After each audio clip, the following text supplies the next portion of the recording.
इस वीडियो में हम लोग पढ़ेंगे फैट। फैट यानी होता है वसा, इसके बारे में। फैट का क्या काम होता है? तो फैट का काम यह होता है कि इसका भी काम होता है एनर्जी ही देना। They provide double energy compared to carbohydrate. ये कार्बोहाइड्रेट की तुलना में डबल एनर्जी देता है, एक्स्ट्रा एनर्जी देता है। लेकिन इसका सिचुएशन रहता है कि कब एनर्जी देगा।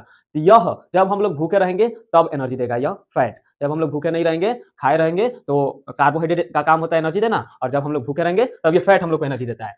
आगे बता रहा है कि they are energy reservoir of the body. ये हमारे बॉडी में एनर्जी को रिजर्व कर ऊर्जा को रिजर्व करके स्टोर करके रखने का कार्य करता है। जब ऊर्जा की आवश्यकता पड़ती है, जरूरत पड़ती है, तब ये ऊर्जा देने का काम करता है।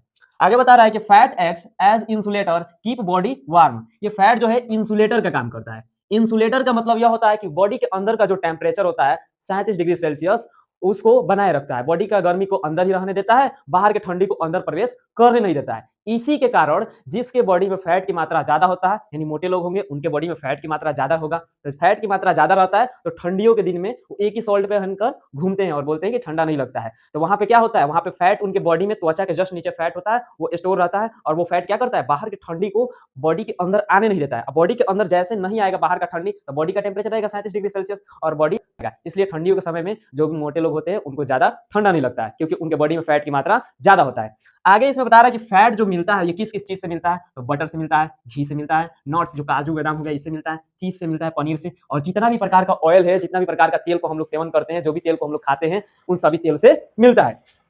और फैट हमारे बॉडी में ज्यादा नहीं होना चाहिए। यदि ज्यादा होगा तो ओबेसिटी यानी मोटापा जैसी बीमारी का शिकार हो जाएंगे। कम रहेगा हमारे बॉडी में तो सही रहेगा। आगे बता रहा है कि जो फैट है ये भी दो प्रकार का होता है, दो टाइप्स का।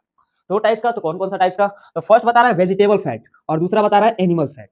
वेजिटेबल फैट्स, इसका डेफिनेशन देना है कि वैसा फैट जिसे हम लोग प्लांट्स प्रोडक्ट से प्राप्त करते हैं, प्लांट से, इन पेड़ पौधे से प्राप्त करते हैं, उसे हम लोग वेजिटेबल फैट के नाम से जानते हैं। फॉर एग्जांपल में कोकोनट हो जाएगा, नारियल हो जाएगा, सरसों हो जाएगा, ग्राउंड नट यानी मूंगफली हो गया, इन सब का तेल हम लोग प्लांट से प्राप्त करते हैं, इसलिए हम लोग वेजिटेबल फैट के अंतर्गत रखे हैं। नेक्स्ट है हम लोग का एनिमल्स फैट, यानी एनिमल फैट किसे कहते हैं? इसका भी डेफिनेशन सेम इसी के जैसा है, थोड़ा सा यहाँ पे बदलाव है। क्या है? तो ये हमें एनिमल से मिलता है, वैसा फैट, वैसा वसा जो हमें एनिमल से मिलता है उसे हम लोग एनिमल फैट के नाम से जानते हैं। जैसे कि बटर हो गया, मीट हो गया, मांस हो गया, फिश हो गया, मछली हो गया, मिल्क दूध हो गया, इन सब से जो भी हमें फैट मिलता है, वसा मिलता है, उसे हम लोग एनिमल्स फैट के अंतर्गत रखेंगे।